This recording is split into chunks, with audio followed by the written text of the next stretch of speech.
Bueno, vamos a hacer una última parte entonces de transporte de gases, ahora el tercer tema, ¿sí? Vieron que cuando arrancamos les dije, quiero que sepan bien mecánica ventilatoria, quiero que sepan bien las presiones que ejercen los gases y cómo hacen para moverse, y por último, ahora una vez que ya tengo el oxígeno en sangre, como lo que más me importa, poder llevarlo hacia la célula. Entonces, ¿cómo se transportan estos gases en la sangre? Bueno, el oxígeno, fíjense que tiene un 98%, ¿sí?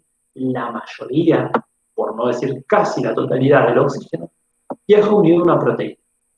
Esa proteína es la hemoglobina, es una proteína que ustedes ya tienen que conocer porque la vieron en sangre, ¿sí? ¿Se acuerdan que la célula principal de la sangre, no la principal, sino la más abundante, son los glóbulos rojos, los eritrocitos, que prácticamente son sacos que tienen hemoglobina?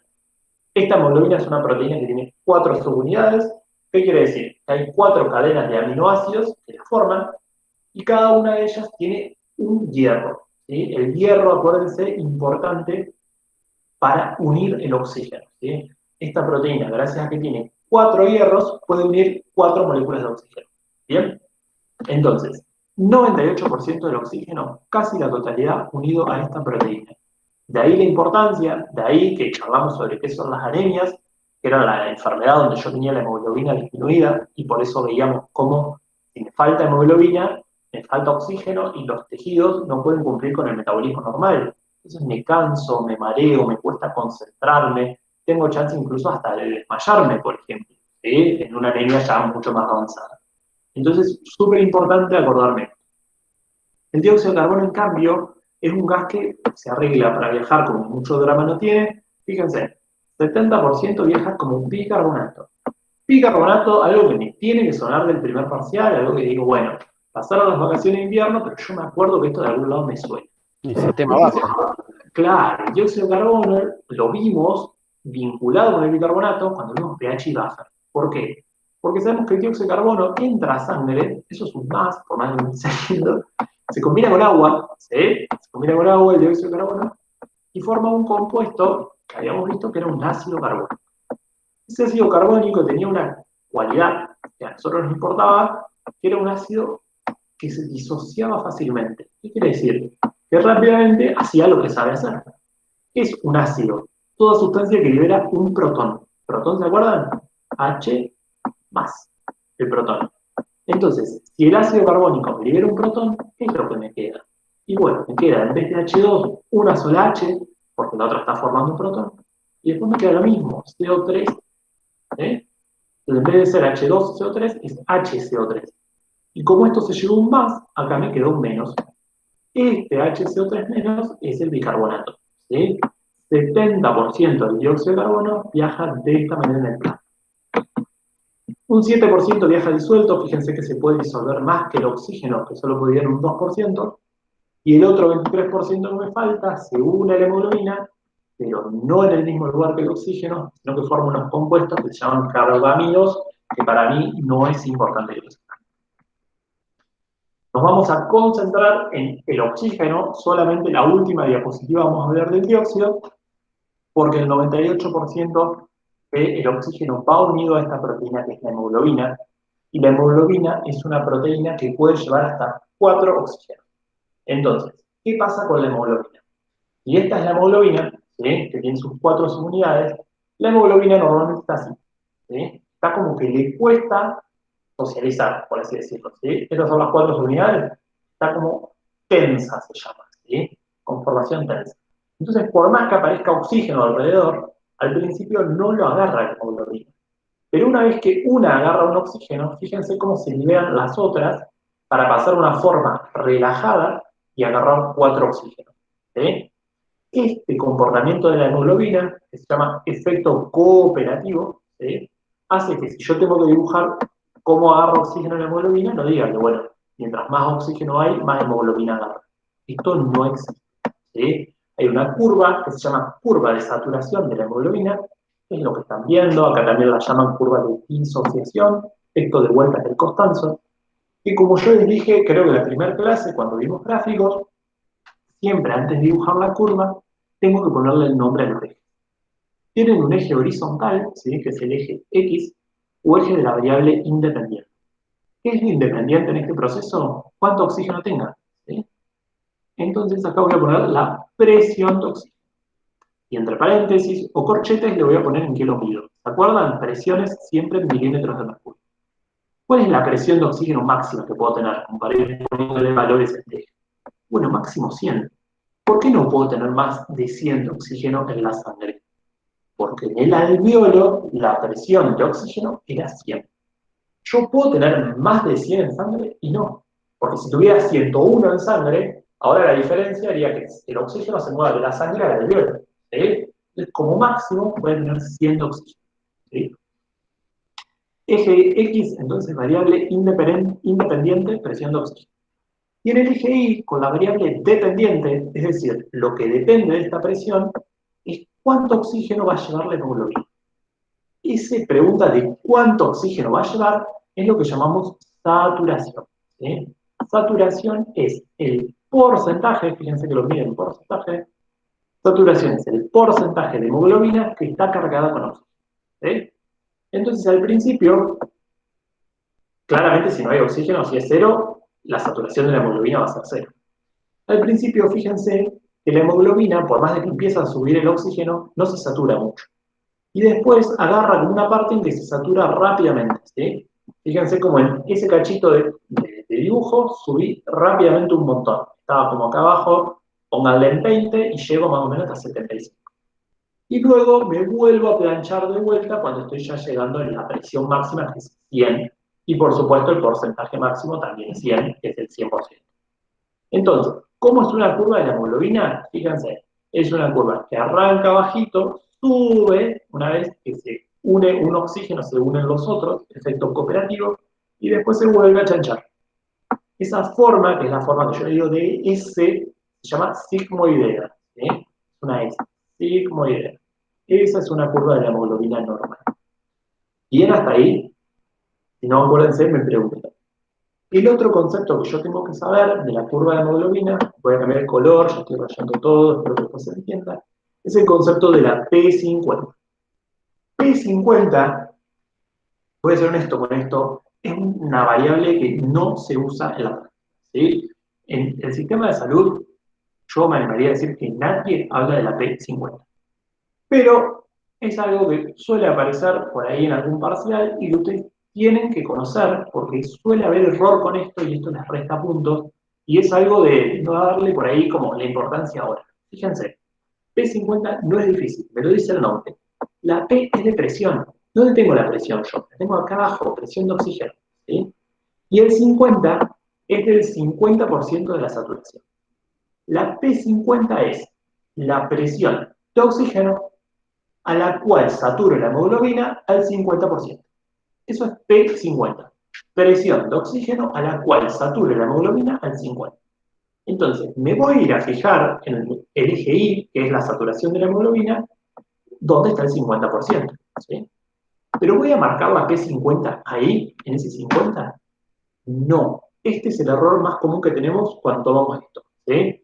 Acuérdense que es P50 porque me está hablando de la presión de oxígeno, algo que está en el eje X. Entonces, me paro en el 50%, voy a buscar el gráfico y de ahí voy a bajar hasta el eje X, donde me encuentro con el valor de presión de oxígeno. En este caso, la P50 es 25 milímetros de mercurio. ¿Sí?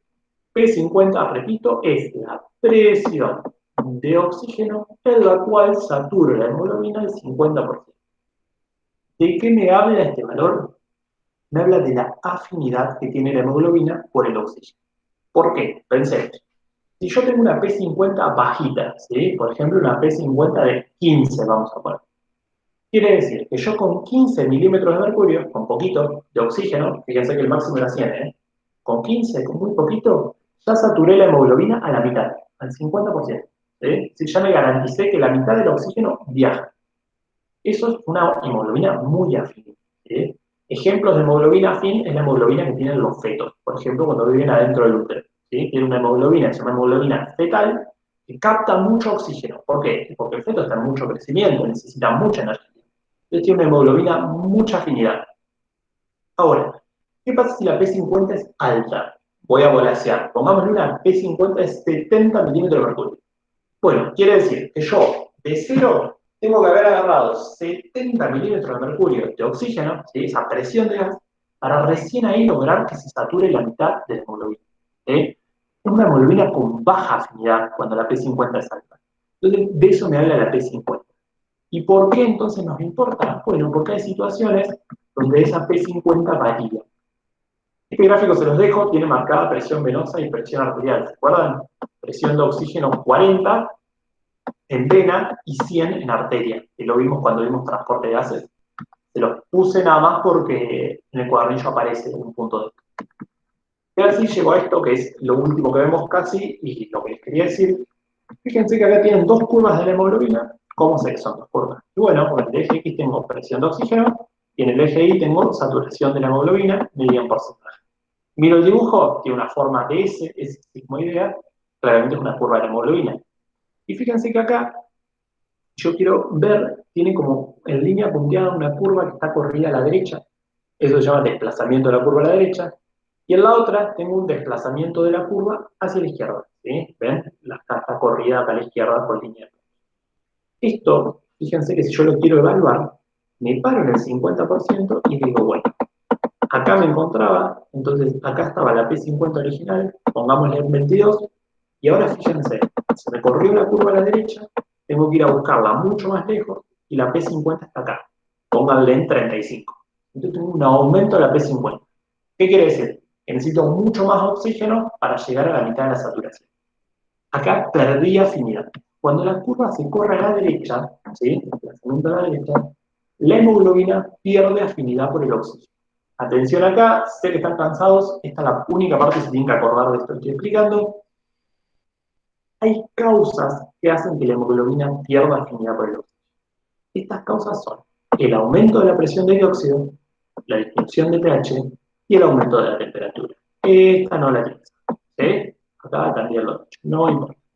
¿Por qué queremos que sepan esto? Porque piensen, una célula, por ejemplo, esta célula es un miocito, ¿sí? Una célula muscular que está haciendo mucha actividad. Se pone a contraer, por ejemplo, un miocito del cuádriceps porque salía a correr. Ese músculo está haciendo mucha actividad, necesita mucha energía. Entonces, si necesita mucha energía, va a meter mucho oxígeno, va a meter mucho dióxido, va a meter mucho oxígeno, va a meter mucha glucosa, y eso claramente se lo trae la sangre. ¿Sí? Como cuando yo empiezo a correr, los músculos se llenan de sangre, la temperatura en ese músculo aumenta. ¿Sí? Piensen en un músculo cuando corre, no hace una actividad que está más caliente, incluso puede estar más rojo, bueno, eso es porque tiene más sangre. ¿Sí? Gracias a que llegó más sangre, meto oxígeno, meto glucosa y genero ATP. Pero así como genero ATP, también voy a generar dióxido de carbono. Entonces, en un lugar donde estoy haciendo mucha actividad, la presión de dióxido de carbono, ¿cómo va a estar? Aumentada. Entonces, tengo aumento de la presión de dióxido porque generó mucho metabolismo y aumento de la temperatura por la gran cantidad de sangre que llegó. Ese dióxido, ¿se acuerdan que cuando entra a sangre se combina con agua? ¿Sí? Y forma el ácido carbónico, que ustedes ya saben, lo charlamos recién, voy a ir más rápido, y el bicarbonato por los protones. Los protones, ¿se acuerdan que le daban acidez al medio? ¿Cuál es la manera de medir acidez del medio? pH, la escala que mide los protones. Si yo tengo mucho protón, porque tengo mucho dióxido, entonces esta reacción se va a formar protones. Al tener mucho protón, el pH baja. Entonces, tercer causa acá, disminución de pH. Estas tres, aumento de dióxido de carbono, disminución de pH y aumento de temperatura, son las que hacen que la hemoglobina pierda afinidad por el oxígeno. ¿Tiene sentido que en esta situación la hemoglobina pierda afinidad por el oxígeno? Sí. ¿Por qué? Porque si la hemoglobina viene con el oxígeno y hay una célula que está haciendo mucha actividad, necesita mucho ATP. Y para ese ATP necesita que la hemoglobina le deje el oxígeno a esa célula en ese momento para que ella la pueda meter a su mitocondria y generar mucha energía. Entonces, fíjense cómo la célula medio que le avisa a la hemoglobina, generando estos cambios en el medio, para que la hemoglobina pierda afinidad por el oxígeno, ¿sí? Pierda afinidad, curva a la derecha, le deje el oxígeno a las células y se vaya con el dióxido de carbono. ¿Bien? Lo contrario al desplazamiento a la izquierda, perdón, medio lo taché, eso era allá. Lo contrario, fíjense que es al revés. Baja la PCO2, aumenta el pH y disminuye la temperatura. ¿Sí? Ahí la hemoglobina es más afín. Lo tienen que saber y bueno, eso no tanto, porque no es tan fisiológico. Lo que sí queremos que sepan es cuando la curva se corre a la derecha. Fíjense esto último que aparece, hemoglobina F, hemoglobina fetal, es el ejemplo que les puse hoy de una P50 chiquita donde yo agarro mucho, mucho oxígeno. ¿Sí? Hemoglobina fetal, mucha. Y terminamos este tema que sé que les encantó con lo último que les dije que íbamos a ver, que era el dióxido de carbono y su vínculo con el pH. ¿Sí? Fíjense como un tejido del metabolismo me da dióxido de carbono, sale a la sangre. Fíjense, si estamos en plasma, gran componente del plasma, el agua. El dióxido de carbono se junta con agua, hace el ácido carbónico, y ese ácido carbónico rápidamente pasa a protón y bicarbonato. ¿Cuál es el tema? Que ese protón, ¿qué va a hacer? Me sube el pH. Entonces, ¿hay alguna manera que el organismo tenga de enterarse de ese cambio de pH? Perdón, no puedo creer. Me baja el pH, ¿sí? Ante un aumento de protones, el pH baja. Entonces, ¿hay alguna manera que el organismo tenga de darse cuenta que cambió el pH? Bueno, sí. Son receptores que se llaman quimioreceptores. ¿Por qué quimioreceptores? Porque detectan cambios químicos. ¿Sí? Cuando hay mucho dióxido, el pH baja. Y ese cambio químico, se dan cuenta estos receptores, que son receptores de unas neuronas que están en el sistema nervioso central. Esto se llama tronco del encéfalo, yo no sé si lo vieron en anato, pero acá está la médula espinal, ¿sí? Y yo subo, y cuando entro al cráneo tengo esto, que es el tronco del encéfalo, y después recién viene todo el cerebro, ¿sí? Bueno, en ese tronco del encéfalo están estas zonas quimiosensibles, donde yo tengo quimioreceptores que ven que el pH bajó. Y si el pH bajó, es porque hay mucho protón. Y si hay mucho protón, es porque hay mucho dióxido. ¿Qué va a hacer esa zona quimiosensible? Le va a avisar al sistema respiratorio, a las neuronas que son las de la zona inspiratoria, ¿sí? Que agarren y que aumenten la frecuencia respiratoria. ¿Qué van a hacer esas neuronas? Una neurona sabe conducir un impulso, le va a mandar un potencial de acción que va a hacer sinapsis con un músculo que pueda aumentar la frecuencia respiratoria. ¿Cuál es ese músculo? El diafragma. Entonces, de esta manera, fíjense, mucho dióxido, mucho protón, baja el pH, se enteran las neuronas, le mandan estímulos al diafragma y el diafragma que hace ¡tuc! Se contrae. Y de esa manera la persona empieza a hacer respiraciones más forzadas y en más cantidad de tiempo para poder sacar dióxido de carbono del organismo. Y así es como ven que, ¿se acuerdan cuando decíamos cambios de pH? Que no solo los sistemas amortiguadores están actuando, sino que también actúa el sistema respiratorio, como les acabo de contar, y también actúa el sistema renal, como vamos a ver dentro de 2 semanas. ¿Sí? Bueno, de esta manera termina lo que ustedes tienen que saber del respiratorio. Les vuelvo a poner la misma diapositiva para que vean todo lo que vimos. Vimos la anatomía, vimos la función del aparato respiratorio, que más que intercambio de gases, ahora la podemos llamar por el nombre técnico que es hematosis. Repasamos circulación mayor y menor, vimos los movimientos de inspiración y expiración, no se olviden, inspiración siempre activo, expiración normalmente pasivo. Vimos la ley de Dalton con las presiones de los gases y la ley de Fick con la difusión de los gases. Vimos cómo se transportan esos gases, el 98% del oxígeno unido a la hemoglobina y el dióxido de carbono 70% como bicarbonato, con gran importancia en la población de pH. Vimos en esta hora un montón de temas. Sé que fue un montón, sé que fue intenso, por eso siempre les digo que si pueden hablar, está bueno, si no escuchan una hora seguida a mí, pero espero que lo hayan entendido. ¿Sí? Freno.